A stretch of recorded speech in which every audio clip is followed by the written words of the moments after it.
गांव में एक घर में बूढ़ा और बुढ़िया रहती थी, जिन्हें लोग प्यार से काका और काकी कहते थे। जिनके पास कोई संतान नहीं थी, केवल वे एक दूसरे पर ही आश्रित थे। हर रविवार को पैसे इकट्ठा कर मटन लाकर बनाते थे, जिसको खाने के लिए लोगों की भीड़ लगी रहती थी। और बाकी गांव में खुले ढाबे केवल नाम के खुले थे, वहां पर कोई जाता ही नहीं था। अरे काका, आज तो रविवार है, जाओ सुबह सुबह मटन लेकर आओ, नहीं तो भीड़ लग जाएगी और तुम बना नहीं पाओगे।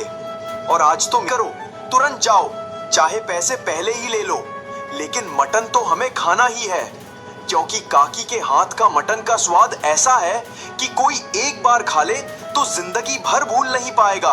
अरे बेटा मदन, मैं मटन लाने ही जा रहा था, बस थोड़े पैसे कम हो रहे हैं, क्योंकि मैं सोच रहा था आज 50 किलो मटन लेकर आऊं और बनाऊं, क्योंकि पिछले रविवार को कुछ आदमी मटन पाए ही नहीं, और अगर कोई मटन खाने आए और उसे मटन ना मिले तो मुझे बहुत बुरा लगता है। इसलिए अगर तुम थोड़े पैसे दे दो तो आज मैं मटन बढ़ा लूं।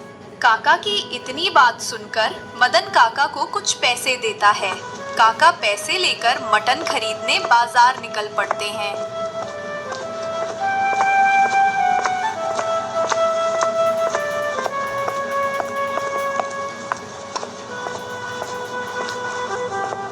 अरे काका, आज कुछ पहले ही आ गए। मुझे पता था कि आप आओगे, इसीलिए मैंने पहले से ही मटन का बंदोबस्त करके रख लिया है। बोलो, आज कितने मटन लेकर जाना है, क्योंकि मैं 50 किलो ही दे पाऊंगा। क्या बात है बेटा सलीम, तुम अपने अब्बा पर गए हो। वे भी मेरे मटन का अनुमान लगा लेते थे और तुम भी लगा लेते हो। दरअसल मुझे 50 किलो मटन ही चाहिए और कुछ नहीं चाहिए। काका सलीम से 50 किलो मटन लेकर अपने घर आता है और फिर काका काकी दोनों मिलकर सुबह से मटन बनाना शुरू कर देते हैं। मटन की खुशबू गांव में फैल जाती है, लोग इकट्ठा होना शुरू कर देते हैं। गांव के सभी ढाबे केवल नाम के खुले थे, वहां पर कोई जाना नहीं चाहता था। अरे काका, मटन की ऐसी खुशबू है कि अब रहा नहीं जाता, मुंह में पानी आ रहा है। काका, अब देर मत करो। अरे बेटा, मटन को थोड़ा पकने दे, तभी तो रस अंदर तक घुसेगा। थोड़ा सब्र करो, खाने का पूरा मजा मिलेगा। काका के इतना कहने पर मदन और बाकी लोग थोड़ी देर और इंतजार करते हैं, और जब मटन बनकर तैयार हो गया तब काकी बोली, अरे सुनो, सबको बोलो बैठ जाए, मटन तैयार हो गया है, मैं थाली लगा रही हूँ, तुम उनको ले जाकर परोस दो। काकी के इतना कहने पर काका सबको बैठा देते हैं और फिर काका सबकी थाली सबको पहुंचा दिया। सबने मटन खाया और बोले, काकी, तुम्हारे हाथ में सच में जादू है। मैं तो कहता हूँ कि आप रोज मटन बनाएं, देख लेना ग्राहक कम नहीं पड़ेंगे। आज भी आपका मटन खत्म हो गया, इसी तरह मटन रोज खत्म हो जाएगा। हाँ काकी, मेरी बात मानो, आप रोज मटन बनाओ, हम सब दूसरी जगह नहीं खाएंगे, आपके पास ही आकर खाएंगे। इसलिए मेरी बात मानो, आप रोज मटन बनाओ। तुम सब शांत रहो बेटा, मुझे क्या करना है, कैसे करना सब पता है। मेरा जैसा बजट बनेगा मैं वैसा ही करूंगा। देखता हूँ, अगर पैसे का बजट हो गया तब आपकी बात मानूंगा। अब आप सब जाइए। काका की इतनी बात सुनकर सभी लोग पैसे देकर वहां से खुशी खुशी चले जाते हैं।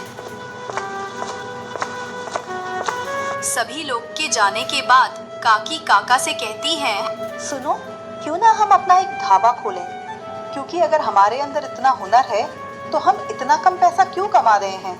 थोड़ा ज्यादा कमाएं और दूसरों की मदद करें, क्योंकि हुनर छुपाना नहीं चाहिए। अरे तुम पगला गई हो क्या?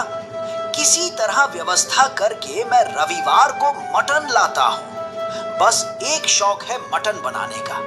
तुमको पता होना चाहिए, एक ढाबा खोलना में बहुत पैसा लगते हैं। इतने सारे पैसे मैं लाऊंगा कहाँ से? नहीं जी, खुलेगा तो ढाबा ही खुलेगा, क्योंकि मेरा सपना है और मेरा सपना पूरा होकर रहेगा। उसे तुम पूरा करोगे, चाहे जैसे करो। मैंने कभी तुमसे कुछ नहीं मांगा, मैं चाहती हूँ कि काका काकी नाम से एक ढाबा हो जिस पर हम दोनों अपने हाथों से मटन चिकन बनाएं। ठीक है, जब तुम इतना जिद करती हो तो मैं कल बात करूंगा। धनीराम सेठ के पास जाऊंगा और उनसे कुछ पैसे उधार लूंगा। चलो अब सो जाओ। इतना बोलकर दोनों सो जाते हैं और अगली सुबह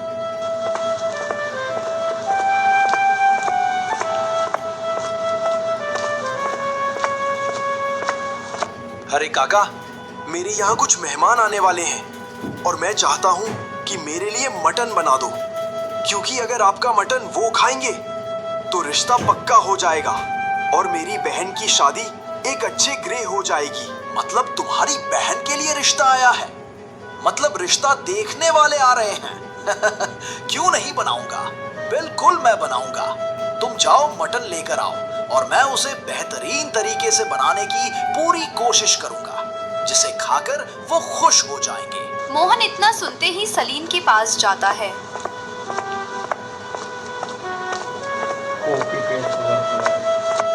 और 2 किलो मटन लेकर काका के घर आता है। काका उसे बहुत प्यार से बनाते हैं और जब मटन बन जाता है तब मोहन उसे अपने घर ले जाता है और आए हुए मेहमानों को खिला देता है।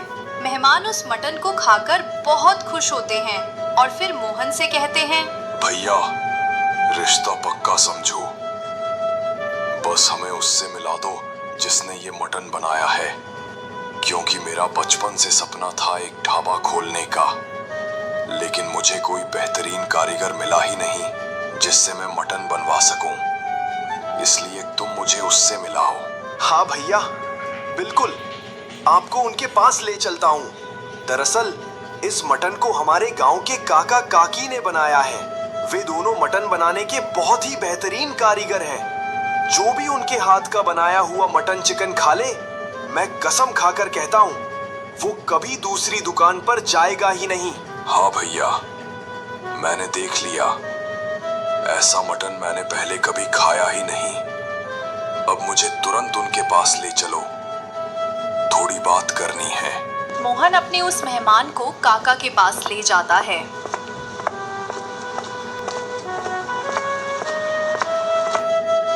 काका, ये हमारे रिश्तेदार आपसे थोड़ी बात करना चाहते हैं। आपके हाथ का बनाया मटन इन्हें बहुत अच्छा लगा। ये चाहते हैं कि आप उनके यहाँ काम करें, मतलब कि ये ढाबा खोलने का पूरा पैसा लगाएंगे। आपको सिर्फ काम करना है और उसका पैसा भी मिलेगा। इतनी बात सुनते ही काका सोच में पड़ गए। खामखा मैं धनीराम सेठ से ब्याज पर पैसा उधार लेता। अगर मैं इसके यहाँ काम करूं और इसकी दुकान अपने नाम से खुलवा लूं और भाग्यवान को ना बताऊं तो बात बन सकती है। क्या हुआ काका, आप सोच में क्यों पड़ गए? कोई दिक्कत है क्या? नहीं नहीं बेटा, मैं भी सोच रहा था कि एक ढाबा खोला जाए, पर उस ढाबे का नाम काका काकी का ढाबा होना चाहिए, तभी मैं काम करूंगा। अगर इन्हें ये बात मंजूर है तो समझो पूरा पक्का है। कोई बात नहीं है काका, हमें आपके मटन से मतलब है। ढाबे का नाम कोई भी हो, उससे हमको कोई मतलब नहीं। 1 हफ्ते का वक्त चाहिए, मैं ढाबा बनवाकर आपसे मिलने जरूर आऊंगा। 1 हफ्ते बाद रविवार के दिन गांव वाले काका के घर इकट्ठा हो रहे थे, लेकिन काका मटन बनाने के लिए कुछ व्यवस्था कर ही नहीं रहे थे। ये देखकर काकी काका से कहती है, क्या हुआ, आज मटन बनाने का मन नहीं है क्या? देख रहे हो खाने वाले घर पर इकट्ठा हो रहे हैं और तुम इतना समय हो गया मटन लाने नहीं गए। क्या हो गया है, तबीयत सही नहीं है क्या? नहीं नहीं, बात ये नहीं है। दरअसल मैं ढाबा खोलने के लिए किसी को बोला था और उसी का इंतजार कर रहा हूँ। अब बनेगा मटन तो सिर्फ अपने ढाबे पर ही बनेगा। मतलब तुमने मेरा कहना मान लिया, काका ताकी नाम का ढाबा बनवा लिया? मैं तो बहुत खुश हूँ। रुको, मैं सभी को बताकर आती हूँ। काकी सभी मटन खाने वालों के पास जाती हैं और कहती हैं, सुनो सुनो, मटन आज नहीं बनेगा क्योंकि हम अपना ढाबा खोल लिए हैं और अब वहीं पर आप सबको मटन मिलेगा और रोज मिलेगा। काकी की इतनी बात सुनकर सब बहुत खुश होते हैं और अपने अपने घर चले जाते हैं। फिर थोड़ी देर बाद ढाबे का मालिक आता है और काका को चलने को कहता है। काका काकी ढाबे पर जाते हैं और वहाँ पर जाकर मटन चिकन बनाना शुरू कर देते हैं। जब गांव वालों को ये बात पता लगती है तब गांव वाले वहाँ पर जाकर मटन चिकन खाना शुरू कर देते हैं। थोड़ी ही देर में सारा बनाया हुआ मटन चिकन बिक जाता है। ये देख ढाबे का मालिक बहुत खुश होता है और काका काकी को पैसे देता है। पैसे लेकर वे दोनों घर जाकर सो जाते हैं और अगले दिन फिर वही काम करते हैं। ऐसे करते करते महीना बीत गए। फिर एक दिन काकी की तबीयत खराब हो जाती है। उस दिन काका ढाबे पर अकेले जाते हैं।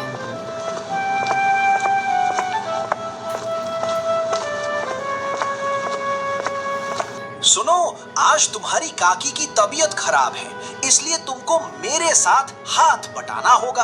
इतनी बात सुन ढाबे का मालिक काका के साथ मटन चिकन बनाने लगा और उसने पूरा प्रक्रिया सीख लिया कि काका कैसे मटन चिकन बनाते हैं। रोज की तरह आज भी ढाबे पर मटन चिकन बिक गया और फिर काका पैसे लेकर घर वापस आ गए और उधर ढाबे का मालिक सोच में पड़ गया। आज का मटन मैं ही बनाया और चिकन भी। इसका मतलब मैं भी बना सकता हूँ। तो ऐसा करता हूँ, काका काकी को अब मना कर दूंगा। फिजूल का पैसा क्यों उनको देना। अब तो दुकान मेरी चल ही गई है, तो चाहे अब वो बनाए या मैं बनाऊं, बात तो एक ही है। उधर ढाबे का मालिक इतना सोच रहा होता है और इधर काका काकी से कहते हैं, पता नहीं क्यों मुझे घबराहट सी हो रही है। मैं तुमसे कुछ छुपाया है जिसे बताना भी चाहता हूँ और डर भी लग रहा है। दरअसल जो ढाबा खुला है वो मेरा नहीं है। मतलब हम तुम नौकरी पर हैं। जिस दिन काम करेंगे उस दिन पैसा मिलेगा, जिस दिन नहीं करेंगे उस दिन पैसा नहीं मिलेगा। कब हमें वो काम से निकाल दे ये भी नहीं भरोसा। अरे तो परेशान होने की क्या बात है। मेरा सपना था पूरा हो गया। अब मैं मर भी गई तो कोई गम नहीं। अगर जिंदा रही तो अपने घर में ही काका काकी नाम का ढाबा चलेगा। रोज चलेगा, रोज बनेगा। अब सो जाओ। अगली सुबह होते ही काका ढाबे पर जाते हैं।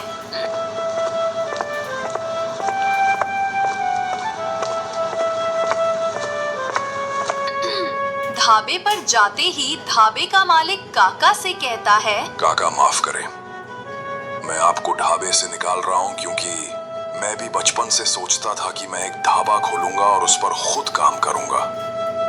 और आज मुझे मटन भी और चिकन भी अच्छे तरीके से बनाना आता है। इसलिए आप बिना गुस्सा करें यहाँ से चले जाइए। ढाबे के मालिक की इतनी बात सुन काका दुखी हो जाते हैं और बिना कुछ बोले वो अपने घर आते हैं और काकी से सारी बातें बता डालते हैं। ये बात सुनकर काकी भी काफी उदास हो जाती हैं और उधर ढाबे का मालिक मटन चिकन बेच रहा होता है। ग्राहक मटन चिकन खा रहे थे, लेकिन उन्हें एहसास हो गया था कि काका ने इस मटन चिकन को नहीं बनाया। और फिर दूसरे दिन भी ढाबे का मालिक मटन चिकन बनाता है, लेकिन वहाँ पर कोई नहीं जाता। और रविवार के दिन गांव वाले फिर काका के घर पहुँचते हैं और काका से कहते हैं, काका, अब हम सब वहां पर मटन नहीं खाएंगे। अगर आप हफ्ते में एक दिन भी बनाते हैं तो हम एक दिन ही खाएंगे, लेकिन वहां पर मटन नहीं खाएंगे। बेटा तुम सब परेशान ना हो, काका ने आज पहले ही मटन बना दिया है और मैं तुमसे वादा करता हूँ कि मटन आज ही नहीं बल्कि रोज बनेगा। जब तक मैं जिंदा हूँ तब तक काका काकी के मटन चिकन खाओगे। तो दोस्तों इस तरह काका ने फिर से अपने घर पर ही मटन चिकन बनाना शुरू कर दिया और उस ढाबे वाले को खूब पछतावा होता है। तो दोस्तों हमें इस कहानी से यही सीख मिलती है कि हमें जितना मिलता है उतना बहुत मिलता है। इतने में ही खुश रहने में ही भलाई है।